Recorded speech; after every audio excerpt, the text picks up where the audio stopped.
ఈ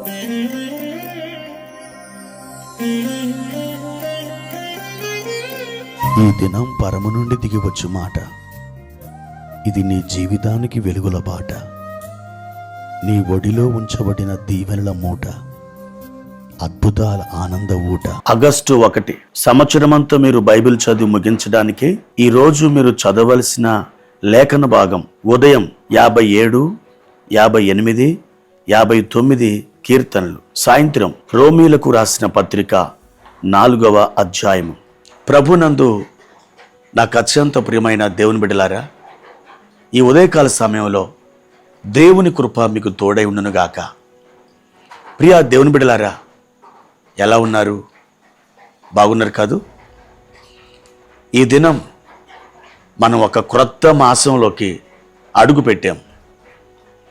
దేవుడు కాలములను, సమయములను తన స్వాధీనమందుంచుకొని ఏ కాలములలో ఏ అద్భుతాలు, ఏ విధమైనటువంటి కృప మీకు ఇవ్వాలో ఆయన మీకు దయచేస్తూ, మిమ్మల్ని నడిపిస్తూ, మీ జీవితంలోని ప్రతి పరిస్థితిని ఆయన కంట్రోల్ చేస్తూ మిమ్మల్ని ఆశ్చర్యకరమైన రీతిలో సమృద్ధి గల చోటికి, ఆనందకరమైన అనుభవంలోనికి మిమ్మల్ని తోడుకొని వెళ్తున్నాడు.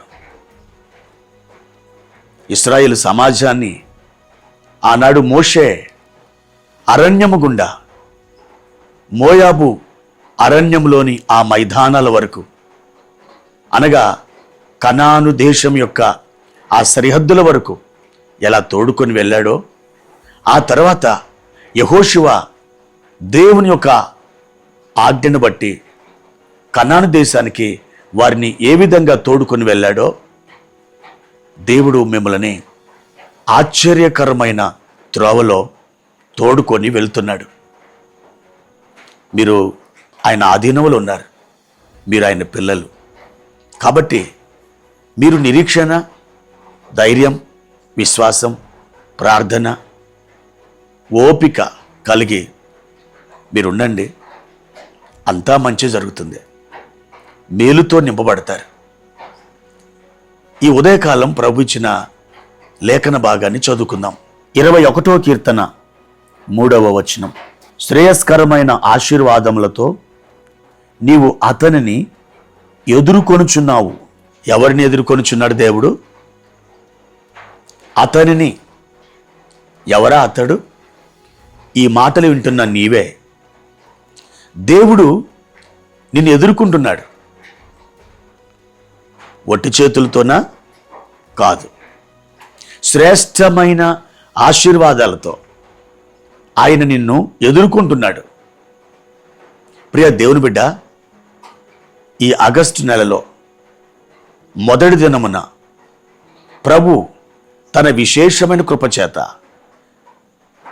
నిన్ను దీవించి గొప్ప ఆశీర్వాదములతో నిన్ను తృప్తిపరిచి నీలో కలిగే ఆ ఆనందాన్ని చూచి ఆయన సంతోషించాలని ఆయన ఆశిస్తున్నాడు.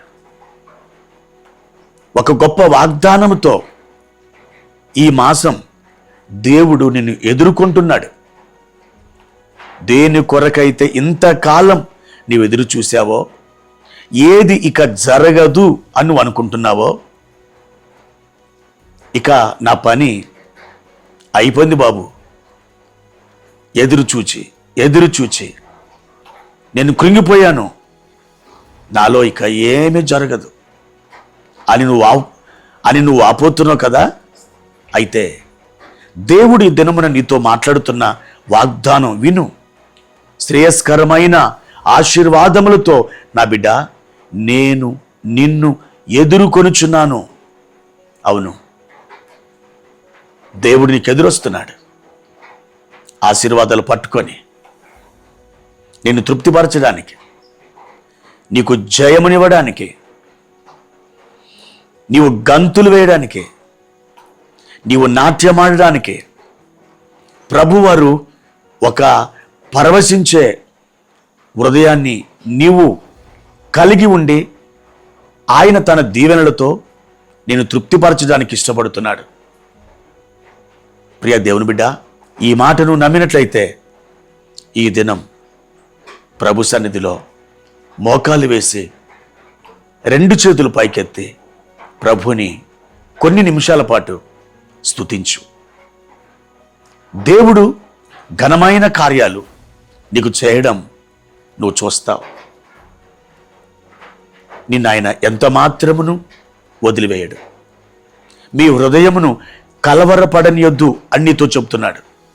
నా యందు నా బిడ్డ నీవు విశ్వాసముంచు, నీకు నేను మేలు చేస్తాను, నీకు త్రోవను చదును చేస్తాను, నీ గమ్యానికి నిన్ను క్షేమంగా తోడుకొని వెళ్తాను. ఏ ఆధారము లేదని, ఎవరు నాకు సహాయకులు లేరని నీవు వాపోతున్నావో దానిని కూడా ప్రభు అర్థం చేసుకున్నాడు. ప్రభు నీ పట్ల ఎంతో ప్రేమ కలిగి వాత్సల్యపూర్ణుడై నీ వద్దకు వచ్చి నీకు మేలు చేయగోరుతున్నాడు. దేవుని బిడ్డ, ఈ దినమే ప్రభు చేసే ఆశ్చర్య కార్యాల కొరకు ఎదురు చూడు, వాటిని తీసుకో. నీకు ఆయన మేలు చేస్తాడు. ఘన విజయాలు నీ కన్నులతో చూడబోతున్నావు. దావీదు పోయిన చోట్లెల్లా దేవుడు అతనికి తోడై ఉండి ఎలాగున జయమునిచ్చాడో నీకు కూడా తోడుగా ఉండి ఆయన జయమునిస్తాడు. ధైర్యం తెచ్చుకో. ఈ నెలంతా కూడా ఈ వాగ్దానం ఎత్తుపట్టి నువ్వు ప్రార్థన చెయ్యి, ఆయన స్తుతించు. ఈ వాగ్దానం నీ ఎడల నిశ్చయముగా నెరవేరుతుంది. ప్రార్థన. ప్రేమ కలిగిన తండ్రి, మహోన్నతుడా, మీ ఘనమైన నామానికి వందనాలు. ఈ ఉదయకాల సమయంలో మీరు మమ్మల్ని ప్రభా శ్రేష్టమైన వాగ్దానముతో నాయన దర్శిస్తున్నారు. మీ వాగ్దానం ద్వారా మాతో మాట్లాడుచున్నారు. శ్రేయస్కరమైన ఆశీర్వాదాలతో మీరు మమ్మల్ని ఎదుర్కొంటున్నారు. నాయన, మీ వాగ్దానముల కొరకై వందనాలు, మీ సన్నిధి కొరకై వందనాలు, మీ కృప కొరకై వందనాలు. మీరు దర్శించి దీవించి బలపరిచి వర్ధిల్ల చేయమని యేసు నామములో అడిగి వేడుకుంటున్నాం తండ్రి. ఆమేన్.